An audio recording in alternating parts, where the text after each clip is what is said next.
राम जी ने कुत्ते को स्वतंत्र कर दिया। राम जी ने कहा कि इसने तुम्हें मारा है, अब तुम ही बताओ कि तुम इसे कौन सी सजा देना चाहे, तुम दो। राम जी बोल रहे कुत्ते से, तुम इसे सजा दो, जो तुम कहोगे वो मैं करूंगा। कुत्ते पर छोड़ दिया कि तुझे मारा है, तू डिसीजन ले, तुझे क्या करना है। तब कुत्ता बोला कि इसे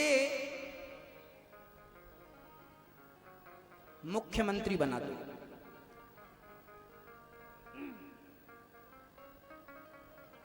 राम जी बोले भाई कुत्ता तुझे न्याय करने नहीं आता,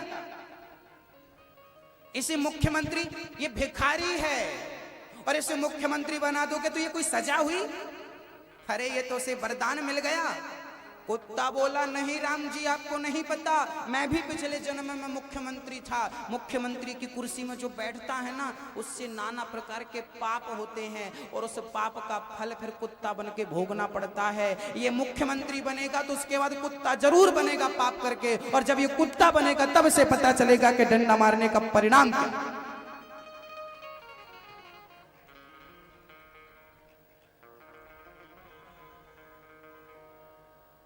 ये राम का डिसीजन है।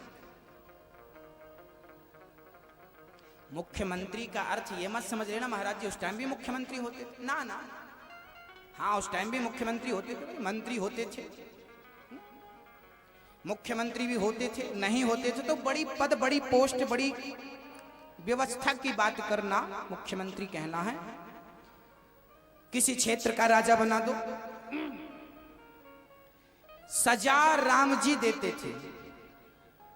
शास्त्रों में वर्णन मिलता है कि एक सज्जन ने बगीचे में जाकर के फल तोड़ लिए बिना पूछे। राजा के पास शिकायत गई फलाने ने चोरी करी है, फल तोड़े हैं, चोरी का क्या अपराध है, क्या सजा दी जाए? बोले चोरी किया है दोनों हाथ काट दो। चोरी करने वालों के हाथ काट दिए जाएं, बलात्कारियों को फांसी दे दी जाए, जैसा गुनाह है वैसी सजा दी जाए। अपने आप आज कोर्ट और कचहरी में कितनी भीड़ होती है, जितनी भीड़ कोर्ट कचहरी में होती है इतनी भीड़ मंदिर में हो जाए तो भाई अपने आप बहुत सारे केस ठीक हो जाएंगे। बेडंबना है कि भीड़ कोर्ट में ज्यादा है, मंदिर में नहीं। अभी शाम हो रही है, मंदिर की भीड़ जाके देखिएगा और 2 बजे के बाद कोर्ट में जाकर देख लीजिएगा, ट्रैफिक जाम हो जाता है, इतनी भीड़ होती है। डिसीजन ठीक नहीं है, लचीला कानून स्ट्रांग नहीं है, सजा उचित नहीं है। अभी भी जाग जाए सरकार तो कुछ बिगड़ा नहीं है। बोलिए कृष्ण कन्हैया लाल की जय हो। पितामह बाणों की सैया पर, देखो भगवान का कानून है ये। पितामह ने गलती करी तो सजा क्या मिली? ये भगवान का कानून है, जैसी करनी वैसी। और भगवान का कानून यहां भी है, याद रखिएगा। यहां जैसा करते हो ना, पितामह को भगवान ने अंत समय में उन्होंने स्तुति करी, भगवान का चिंतन करते हुए प्राण त्यागे हैं, भगवान ने उनका उद्धार किया है। द्वारिका गए हैं जहां यथाउचित स्वागत हुआ है। अंधे धृतराष्ट्र और गांधारी को लेकर विदुर जी महाराज गए हैं, उनका उद्धार कराया।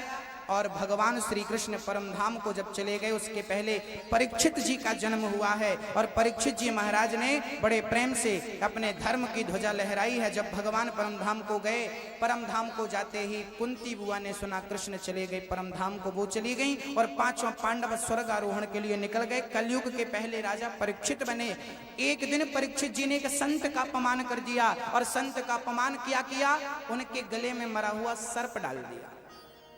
और ये अपमान कैसे किया? बोले एक दिन परीक्षित जी जंगल गए, वहां पर एक गाय और एक बैल, उन गाय और बैल को एक काला सा व्यक्ति प्रताड़ित कर रहा था। परीक्षित ने कहा मूर्ख तुम कौन हो? वो काले से व्यक्ति ने अपना परिचय देते हुए कहा मेरा नाम कलयुग है। तो गाय को क्यों परेशान कर रहे हो? बोले जहां ये गाय होती है मुझे रहने नहीं देती, इसलिए इसे विदा कर रहा हूं। कलयुग को मारने के लिए परीक्षित ने तलवार निकाली। कलयुग चरणों में गिर पड़ा, महाराज मैं कलयुग हूं, मुझे मत मारिए, मैं बहुत अच्छा हूं। परीक्षित ने कहा कौन सी अच्छाई है? बोले कलयुग में कोई भगवान का नाम ले ले तो मैं उसका उद्धार कर देता हूं, ये कलयुग की अच्छाई है। कृते यध्यायते विष्णुम त्रेतायाम यजतो मखई द्वापरे परिचर्यायाम कलौ केशव कीर्तनात्। कलयुग केवल नाम आधारा, सुमर सुमर नर उतरहि पारा। केवल नाम लेने से व्यक्ति भवसागर से पार हो जाता है, ये नाम का प्रभाव है। कलयुग बहुत अच्छा है मैया जी, इसलिए राम राम जपा करो।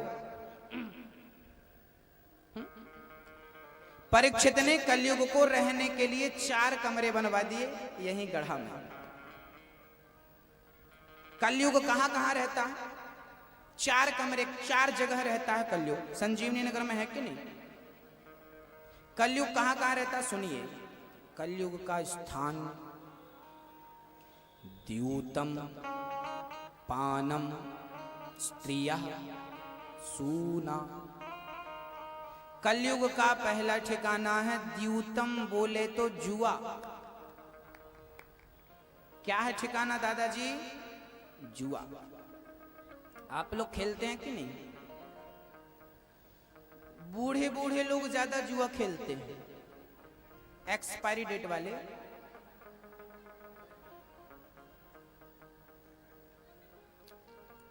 एक दिन दादाजी जुआ खेल रहे थे। हमने कहा दादाजी क्यों खेल रहे हो भाई, समय क्यों बर्बाद कर रहे हो? महाराज जी जुआ नहीं, टाइम पास।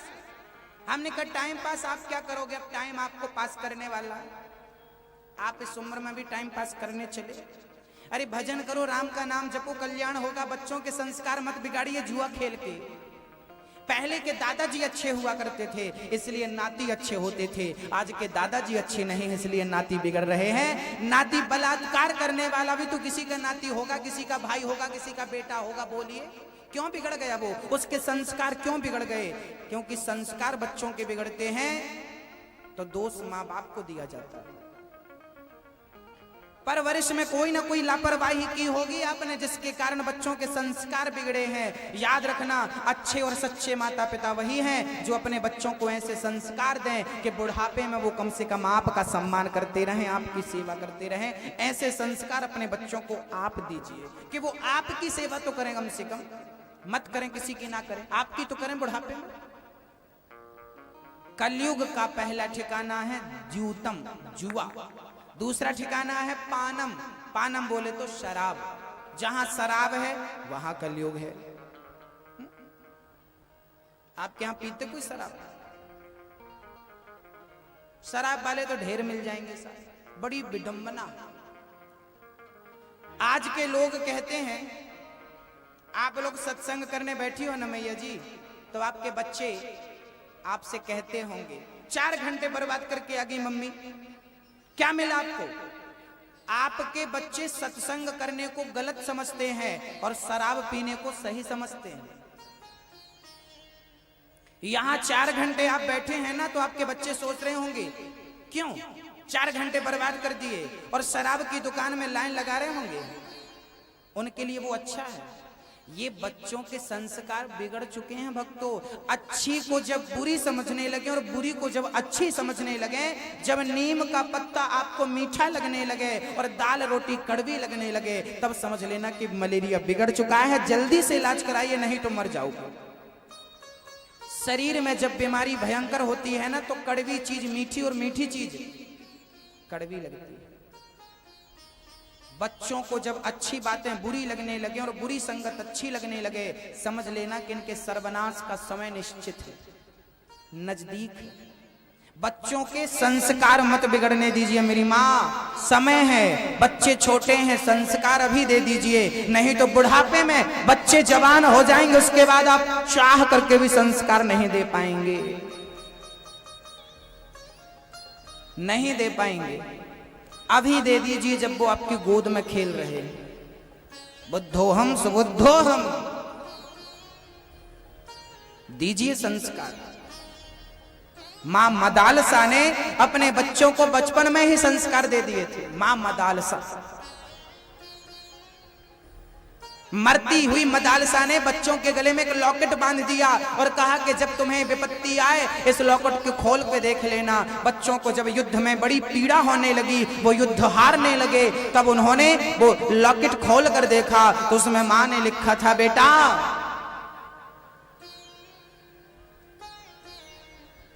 हार जाना कायरता है, मैदान छोड़ना कायरता है, और धर्म के लिए और सत्य के लिए बलिदान देना ये महानता है। मां के इस वचन ने बच्चों के नेत्र खोल दिए और उन्होंने एक नए जोश से युद्ध प्रारंभ किया और युद्ध में उन्होंने विजय प्राप्त की कि अब लड़ना है या तो मरना है, जीतना है या अपने वीर गति को प्राप्त होना। बच्चों को संस्कार बचपन में, बुढ़ापे में नहीं। एक सूचना मैं आपको दे दूं, अपनी एक संस्था है गौ गौरी गोपाल सेवा संस्था। हम सिर्फ कथा नहीं सुनाते, हम साल में 100 बेटियों का विवाह भी करते हैं। साल में करीब 100 बेटियों का विवाह करने की कोशिश रहती है। गरीब परिवार की वो बेटियां जिनके माता पिता विवाह करने में असमर्थ हैं, गरीब परिवार मजदूरी करने वाले माँ बाप भला बेटियों का विवाह कैसे कर पाएंगे? ऐसी बेटियों का विवाह ये दास अनिरुद्ध करता हुआ अपनी बहनों को बहुत सारा दहेज दे करके अपनी बहनों को विदा करने का काम करता है। साल में करीब 100 बेटियों का।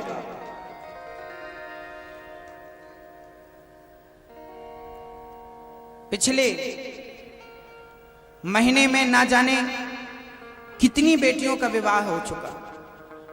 अभी दिसंबर के महीने में एक कथा में 12 बेटियों का, तो एक कथा में 5 बेटे। हर कथा में आपके आसपास भी कोई बेटी हो गरीब परिवार की तो आप मुझसे मिलें। अभी आजकल में इस कथा में भी जिस दिन रुक्मणी मंगल होगा उस दिन इस कथा में बेटियों का विवाह कर दिया जाएगा।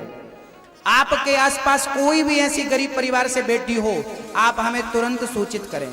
लड़का लड़की आप ढूंढ लो, हम तो केवल बेटी को थोड़ा सा दान दक्षिणा देकर अपनी बहन को विदा करेंगे। एक बेटी के विवाह में करीब 30 से 40 हजार रुपए का खर्चा होता है और साल में ऐसी 100 बेटियों का विवाह करने की कोशिश ये दास करता है। अभी इसके बाद 6 तारीख से दिशा चैनल पर कथा आने वाली है, वो कथा आएगी, उसमें बेटियों का विवाह होगा। आप लोग अपने घर में बैठकर ही उस कथा को सुन सकते हैं और विवाह को देख सकते हैं। हर कथा में हम बेटियों का विवाह करने की कोशिश करते हैं और ये सारे काम आप लोगों के सहयोग से होते हैं। अभी एक वृद्धाश्रम बनने की भी योजना चल रही है, जिस आजकल बहुत सारे बच्चे अपने माँ बाप की सेवा कर नहीं पाते। ऐसे बच्चे जो माँ बाप की सेवा नहीं कर पाते, ऐसे माँ बाप के लिए एक आश्रम बनाया जा रहा है जहां पर ऐसे माँ बाप की सेवा होगी, उनके भोजन पानी की, वस्त्रों की व्यवस्थाएं होंगी और जीवन भर उनका पुत्र बनकर के ये दास सेवा करता रहेगा। कोई एक माँ की सेवा नहीं कर पाता, इस दास को हजारों माँओं की सेवा करने का सौभाग्य मिलेगा।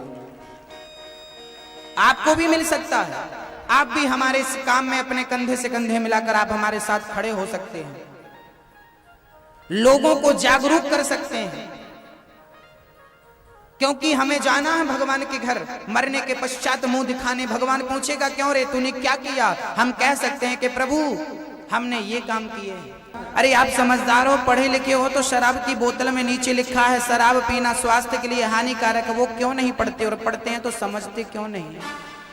शराब पीने से आप किसी और का कुछ नहीं बिगाड़ते, जो बिगाड़ते हैं स्वयं का बिगाड़ते हैं। अपने अंदर की बुराइयों को त्यागने की आपके अंदर क्षमता होनी चाहिए। शराब सबसे घटिया चीज है, त्यागिए। कलयुग का तीसरा स्थान है चरित्रहीनता, जहां चरित्रहीन लोग हैं कलयुग है। और चौथा स्थान है मांस, जहां मांस है वहां कलयुग है। परीक्षित ने चारों स्थान दिए, अंत में सोना दिया। परीक्षित के सर पर मुकुट सोने की थी, उन्होंने सोने की मुकुट जब धारण करी, सर पर कलयुग बैठ गया, बुद्धि भ्रष्ट हो गई। समीक जी का अपमान सर्प लपेट कर किया। श्रृंगी जी ने श्राप दे दिया, परीक्षित आज से 7वें दिन तक्षक नाग तुझे डसेगा, मृत्यु होगी। परीक्षित को पता चला मुझे 7 दिन में मरना है, गंगा के किनारे घर छोड़ के चले गए। पता चल जाए कि मृत्यु सर पर नाच रही है, घर द्वार से मोह ममता त्याग देनी चाहिए। परीक्षित जी जब गंगा के तट पर गए, वहां पर सुखदेव जी का पदार्पण हुआ। सुखदेव जी की पूजा करके, सुखदेव जी का स्मरण करके सुखदेव जी से प्रश्न किया। परीक्षित ने महाराज बोलिए सुखदेव भगवान की। सुखदेव जी से प्रश्न किया, महाराज मुझे 7 दिन में मरना है, बताइए मैं क्या करूं। सुखदेव जी ने कहा जैसे 7 दिन में मरना हो उसे भगवान नाम स्मरण करना चाहिए। सृष्टि का वर्णन सुनाया। मनु जी महाराज की 3 बेटियां और 2 पुत्रों की कथा सुखदेव जी ने सुनाई। आकुति, देवहूति, प्रसूति नाम की 3 कन्याएं। आकुति का विवाह रुचि प्रजापति, देवहूति का विवाह करदम और प्रसूति का विवाह दक्ष प्रजापति से हुआ। दक्ष की छोटी बेटी सती का विवाह शिवजी से हुआ और शिवजी की पत्नी सती दक्ष के यज्ञ में जल के जब भस्म हुई तो वह सती पार्वती के रूप में जन्मी है और शिव पार्वती का मंगल हुआ है, विवाह हुआ है। बोलिए शंकर भगवान की। आइए अब शिव विवाह का मैं दर्शन कराऊं, आपको दर्शन करूं। अन्य चर्चाएं, शिव विवाह की विशेष चर्चा विस्तार से मैं कल के सत्र में सुनाऊंगा। कथा का समय 3 बजे से है मेरी माँ, तो कितने लोग समय पर आएंगे हाथ उठाओ। और आइए तो सही, अपने पड़ोसियों को, अपनी बहनों को, अपनी पड़ोसन को जरूर कहिए बहन जी, भैया जी, दादाजी चलो। कौन कौन बतलाएगा अपने पड़ोसियों को? बतलाना बस नहीं है, पकड़ पकड़ के लाना। दादाजी हाथ उठाओ। कल आप अपने पड़ोसियों को जरूर लाएंगे। आज शाम को अपने पड़ोसियों को बोलिएगा, कल हमने कहा था पानी पीने से ज्यादा पिलाने में पुण्य है, भोजन करने से ज्यादा कराने में पुण्य है, कथा सुनने से ज्यादा लोगों को कथा सुनवाने में पुण्य है। लाइए सबको पकड़ पकड़ के 10-20 लोगों से कहिए। कौन कौन कहेगा? ओ मेरी माँ, अपने पड़ोसियों से कहिए बहन जी घर में मत बैठो, चलो। दादाजी आप लोग कहेंगे कि नहीं? दादाजी, भैया जी उठाइए हाथ और भगवान जी के इस काम में कदम बढ़ाइए। एक एक कदम का आपको एक एक यज्ञ करने का फल मिलेगा, निश्चित निश्चित। आइए शिव जी के विवाह का दर्शन करते हैं। हमारी मैया जी ने इतनी सुंदर कथा का आयोजन आपके नगर में कराया है, तो आप सब इसका लाभ लीजिए। हाँ, मैया जी ने बड़ी लगन, बड़ी श्रद्धा से इस कथा का आयोजन कराया है। महीनों पहले से चिंतन है, विचार है कि भागवत करानी, वर्षों से विचार है भागवत कराना है, कराना है, कराना है, कराना है। सच्चा ख्याल मन में आ जाए तो भगवान बहुत जल्द पूरा करते हैं। ये मैया जी उदाहरण है। अपने स्वर्गीय पति के लिए इन्होंने जितना अच्छा काम किया है, इस कलयुग में शायद है कोई स्त्री अपने पति के लिए इतना अच्छा काम करने की सोचे। धन्य है ये, और धन्य है इनका परिवार, धन्य है इनके बच्चे, और धन्य है इनके संस्कार, क्योंकि पुण्य से ही भगवान की कथा घर में होती है। पापात्मा के घर में कभी कथा नहीं होती। धनवान लोग चाहें कि हम भगवान की कथा धन से करा सकें, भगवान की कथा धन से नहीं।